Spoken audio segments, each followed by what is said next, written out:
आज इस वीडियो के माध्यम से हम जयशंकर प्रसाद के खंड काव्य आंसू के कुछ पद व्याख्या के माध्यम से समझने का प्रयास कर रहे हैं। सबसे पहले हम उनके पद को लेते हैं, उसके बाद हम उसकी व्याख्या समझेंगे। जो घनीभूत पीड़ा थी मस्तक में स्मृति सी छाई, दुर्दिन में आंसू बनकर वह आज बरसने आई। मेरे क्रंदन में बसती क्या वीणा जो सुनते हो, धागों से इन आँखों के निज करुणा पट बुनते हो। ये पंक्तियां हैं जिनकी हम व्याख्या देख रहे हैं। आंसू कवि की पीड़ा का, व्यक्तिगत पीड़ा का काव्य कहलाता है। कवि अपने निजी अनुभवों से शब्द चित्र यहाँ प्रस्तुत कर रहा है और अपने हृदय की पीड़ा को दर्शा रहा है। किस तरह से प्रिया के बिछुड़ जाने पर उनका हृदय पीड़ित है, दुखी है। विरह से पीड़ित कवि क्या कथन है। जो घनीभूत पीड़ा थी मस्तक में स्मृति सी छाई। स्मृति सी, स्मृति के समान उपमा अलंकार है। स्मृति किसे कहते हैं? जो हमारे पूर्व समय की, अर्थात जो समय बीत चुका है, अतीत की याद स्मृति कहलाती है। तो वो यहाँ कह रहे हैं घनीभूत, अर्थात जो अपने आप में इकट्ठी हो गई थी, बहुत ज़्यादा घना रूप, बहुत ज़्यादा घना रूप उसने धारण कर लिया था, अर्थात बहुत ज़्यादा मात्रा में जो पीड़ा थी वह इकट्ठी हो गई थी उनके हृदय में। और किस रूप में इकट्ठी हुई थी? स्मृति सी छाई, स्मृति के रूप में, यादों के रूप में जो अत्यधिक पीड़ा उनके हृदय में, मस्तक में छाई हुई थी। दुर्दिन में आंसू बनकर वह आज इन दुर्दिन अर्थात बुरे दिनों में अश्रु के रूप में प्रवाहित होकर आज बरसने आई, आज बरस रही है। कहने का अर्थ है जब व्यक्ति बहुत ज़्यादा दुखी हो जाता है तो अश्रु के माध्यम से, आँखों के माध्यम से पीड़ा प्रवाहित हो जाती है। कवि की स्थिति भी यही है। आज प्रिया के पास न होने पर उन्हें उनकी स्मृति आ रही है और वो स्मृतियाँ जब बहुत सारी इकट्ठी हो गई हैं तो उसका दर्द असहनीय हो गया है। परिणाम स्वरूप आज इन वियोग के बुरे दिनों में वह आंसू के रूप में बरस रही है। इस तरह कवि अपनी मन की पीड़ा को अभिव्यक्ति देते हैं। मेरे क्रंदन में बसती क्या वीणा जो सुनते हो। वो अपनी प्रिया को संबोधित करके कह रहे हैं। उन्हें लगता है जैसे उनकी प्रिया उनके इस विरह की, दर्द की बात को सुन रही है। इसलिए वो कहते हैं मेरे क्रंदन में, मैं ये जो क्रंदन कर रहा हूँ, चित्कार कर रहा हूँ, बहुत ज़्यादा हृदय मेरा पीड़ित है, इस वजह से ये सब आवाज़ मेरे हृदय से निकल रही है। बजती क्या वीणा, पर क्या तुम्हें इसमें वीणा बजती हुई नज़र आती है? क्योंकि क्रंदन तो दुखदायी होता है, उसे कोई नहीं सुनना चाहता, दुख में कोई साथ नहीं देता है। पर जब व्यक्ति किसी चीज़ को सुनता है तो वह अच्छी लगने वाली चीज़ होती है और वीणा के स्वर बड़े मीठे होते हैं। तो कहते हैं क्या तुम्हें मेरे इस दर्द में भी वीणा के समान मीठी मधुर आवाज़ सुनाई दे रही है जो तुम इसे सुन रहे हो। धागों से इन आंसू के, और मेरे ये जो आँखों से अनवरत प्रवाहित होने वाले आंसू हैं वह इस तरह अनवरत प्रवाहित हो रहे हैं जैसे उसकी एक धागा ही बन गया हो। तो क्या तुम मेरे इन अनवरत प्रवाहित होने वाले आंसुओं से अपनी करुणा के वस्त्र को बुन रहे हो, अर्थात अपने हृदय में करुणा की भावना को प्रवाहित कर रहे हो। रो रो कर सिसक सिसक कर कहता मैं करुण कहानी, तुम सुमन नोचते सुनते करते जानी अनजानी। मैं बल खाता जाता था मोहित बेसुध बलहारी, अंतर के तार खिंचेते तीखी थी तान हमारी।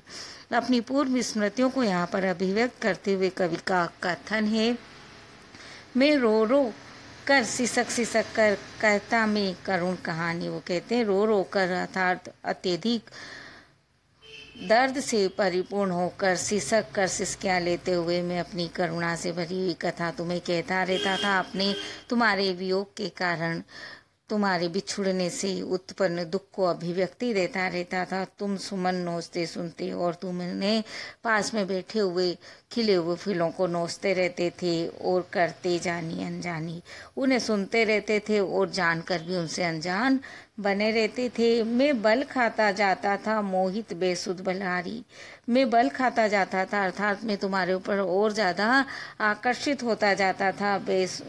मोहित था, मैं तुम्हारे मोह में फंसा हुआ था। बेसुध था, मुझे अपना कोई ध्यान नहीं था और पूरी तरह से तुम पर बलिहारी था, अर्पित था। अंतर के तार खिंचे थे, मेरे अंतर के, मेरे हृदय के तार तुम्हारी ओर खिंचे हुए थे। मेरा पूर्ण आकर्षण, पूर्ण प्रेम, पूर्ण स्नेह तुम्हारे प्रति था। तीखी थी तान हमारी, और इस तरह से जो हमारी तान थी, हमारी जो प्रेम की भावना थी, वह बहुत तीक्ष्ण थी, वह बहुत ज़्यादा आकर्षण के योग्य थी। झंझा गजो झकोर गर्जन था, बिजली थी नीरद मारा, पाकर ईश्वर निर्दय को सबने आ डेरा डाला। कवि यहाँ पर वर्षा के दिनों का वर्णन करते हुए अपनी मन की स्थिति का वर्णन तुलनात्मक रूप से उसे कर रहे हैं। झंझा झकोर गर्जन था, वो कहते हैं जिस तरह से बारिश के समय जब बारिश होनी होती है तब तेज हवाओं के साथ बिजली गर्जना करती है, उसी तरह से लगता था जैसे बहुत गर्जना के साथ बहुत तेज हवा चल रही है।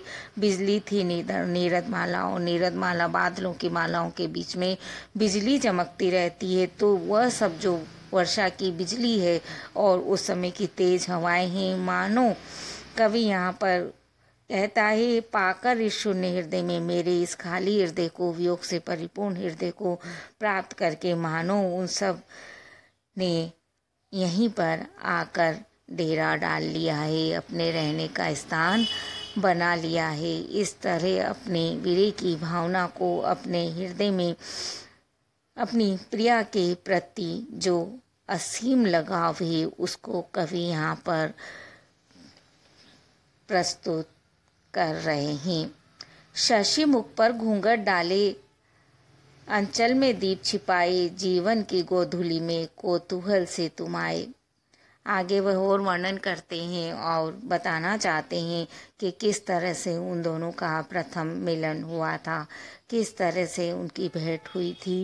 वो कहते हैं शशि मुख पर घूंघट डाले, शशि के मुख पर, चंद्रमा के मुख पर घूंघट डाले हुए, अंचल में दीप छिपाए और आंचल में दीप छिपाए हुए। वो एक संध्या का वर्णन कर रहे हैं कि जिस तरह से जब संध्या होती है तो संध्या होते समय अंधेरा सा धुंधलका सा हो जाता है। ठीक स्थिति यही रहती है कि जब कोई नारी संध्या के समय पर अपने आंचल में दीप छिपाए हुए, हल्का सा घूंघट लगाए हुए दरवाजे पर दीपक रखने आती है। भारतीय प्रथा का वो वर्णन कर रहे हैं। तो वो कहते हैं जैसे अपने आंचल में दीप छिपाए हुए कोई स्त्री मुंह पर अपने चंद्रमा के समान सुंदर मुख पर घूंघट डाले हुए दीपक रखती है, वही स्थिति चंद्रमा की भी होती है। चंद्रमा ने जैसा अपने मुख को थोड़ा सा धुंधला किया हुआ है क्योंकि संध्या समय वह साफ दिखाई नहीं देता है और अपने आंचल में वह दीप छिपाए हुए होता है जीवन की गोधूली में।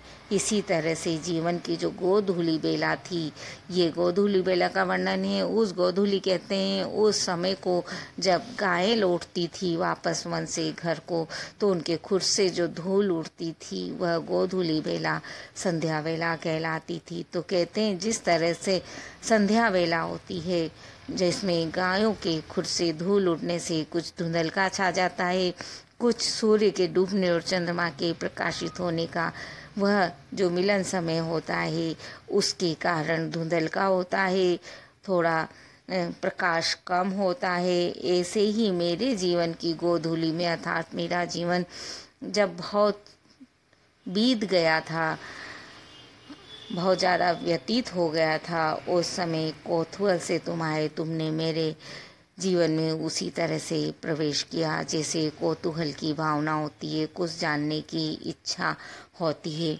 मैं पलक के नैनों से देखा करता उस छवि को, प्रतिभा डाली भर लाता कर देता दाद सो कवि को, और वह अपनी प्रिया को देखने के बाद अपनी मन की स्थिति किस तरह की उन्होंने महसूस की थी, इस बात का कवि वर्णन करते हुए यहाँ पर अभिव्यक्ति दे रहे हैं। मैं अपलक इन नयनों से देखा करता उस छवि को, उस समय तुम्हारी जो छवि थी, तुम्हारा जो सौंदर्य था, उसे मैं निष्पलक पलक झपकाए बिना इन नेत्रों से लगातार देखता रहता था। प्रतिभा डाली भर लाता और मेरे अंदर की जो प्रतिभा थी, काव्य सर्जन की शक्ति थी, उससे मैं वह डाली भर लाता था, अर्थात उसके माध्यम से मैं तुम्हारे उस सौंदर्य के लिए नवीन नवीन कल्पनाएं कर देता दांसु कवि को, और अपने उस सुंदर कवि को अपने हृदय की काव्य रचना में निपुण भावना को, उन सब तुम्हारे प्रति जो भावनाएं मेरी थी उन्हें दान कर देता था, दे देता था, अर्थात तुम्हारे प्रति मैं काव्य रचना कर देता था। निर्झर सा झिरझिर करता माधवी कुंज छाया में चेतना बही जाती थी, हो मंत्र मुग्ध माया में। आगे कवि उसी चीज का वर्णन करते हुए कहते हैं, निर्झर सा झिरझिर करता, जिस तरह से कोई झरना झिरझिर करके झरझर कर बहता रहता है माधवी कुंज छाया में, उसी तरह से वहाँ पर माधवी लता के कुंज में, समूह के बीच में, उनकी छाया में जब हम बैठे रहते थे, वहाँ मेरा प्रेम तुम्हारे प्रति उसी तरह से झरता रहता था जिस तरह कोई झरना प्रवाहित होता है। चेतना बही जाती थी, मेरी जो संपूर्ण चेतना थी, प्रेम की भावना थी, वह प्रवाहित होती रहती थी, हो मंत्र मुग्ध माया में। तुम्हारी माया में, तुम्हारे सौंदर्य में मंत्र मुग्ध होकर, आकर्षित होकर, पूरी तरह से बंध कर, इस तरह मेरी सारी चेतना तुम्हारी में ये आबद्ध हुई रहती थी। घन में सुंदर बिजली सी, बिजली में चपल चमक सी, आंखों में काली पुतली, पुतली में श्याम झलक सी। आगे वह कहते हैं, घन में सुंदर बिजली सी, जिस तरह से घन में बादलों के अंदर सुंदर बिजली दिखलाई देती है, बिजली जितनी सुंदर लगती है, बिजली में चपल चमक सी, और बिजली के अंदर उसकी चंचल चमक जिस तरह से सुंदर प्रतीत होती है। कवि बड़ी सुंदर उपमाएं कर रहे हैं। देखिए, आंखों में काली पुतली, उसी तरह से तुम्हारे नेत्रों में काली पुतली के अंदर, पुतली में श्याम झलक सी, और जिस तरह से आंखों में काली पुतली होती है और पुतली में श्याम रंग की झलक होती है, और उससे ही व्यक्ति के आंखों का सौंदर्य नजर आता है, वैसी ही सुंदर तुम मुझे प्रतीत होती थी। इस तरह से